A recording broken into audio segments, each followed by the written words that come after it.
മാവേലി എക്സ്പ്രസിൽ പുക.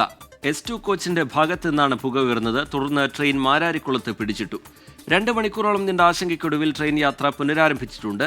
അശ്വിൻ പാലാഴി വിവരങ്ങളുമായി ചേരുന്നുണ്ട് ആലപ്പുഴയിൽ നിന്ന്. അശ്വിൻ, എന്താണ് സംഭവിച്ചത്? ഇങ്ങനെ ഈ പുക ഉയരാൻ എന്താണ് കാരണമായി പറയുന്നത്?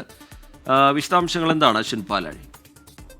ഇന്ന് രാത്രി 11 മണിയോടുകൂടിയാണ് മാരാരികുളത്തേക്കുള്ള യാത്രക്കിടയിൽ മംഗലാപുരത്തേക്കുള്ള യാത്രക്കിടയിൽ മാരാരികുളം ഭാഗത്ത് വെച്ച് മാവേലി എക്സ്പ്രസിന്റെ വീൽ ഭാഗത്ത് നിന്ന് പുക ഉയരുന്ന യാത്രക്കാരുടെ ശ്രദ്ധയിൽപ്പെട്ടത്. തുടർന്ന് അധികൃതരെ വിവരം അറിയിക്കുകയും മാരാരികുളത്ത് ഈ ട്രെയിൻ പിടിച്ചിടുകയും ചെയ്തു. വിശദമായ പരിശോധന മെക്കാനിക് വിഭാഗമടക്കം എത്തി നടത്തിയിരുന്നു. എന്തായാലും ഇതിന്റെ ബ്രേക്ക് ബൈൻഡിങ് അതുമായി ബന്ധപ്പെട്ട ചില സാങ്കേതിക തകരാറാണ് ഈ പുക ഉയരാൻ കാരണം എന്നുള്ളതാണ് നിലവിൽ പറയുന്നത്. മറ്റ് പ്രശ്നങ്ങളില്ല. S2 കോച്ചിന്റെ ഭാഗത്താണ് ഈ പുക ഉയർന്നത്. മെക്കാനിക് വിഭാഗം എത്തി പരിശോധനകൾ പൂർത്തിയാക്കി ട്രെയിൻ ഏകദേശം ഒരു 11:45 തന്നെ യാത്ര പുനരാരംഭിക്കുകയും ചെയ്തിട്ടുണ്ട്. നിലവിൽ ഇപ്പോൾ മറ്റ് പ്രശ്നങ്ങളൊന്നും ഈ ട്രെയിനുമായി ബന്ധപ്പെട്ട് ഇല്ലതാണ്.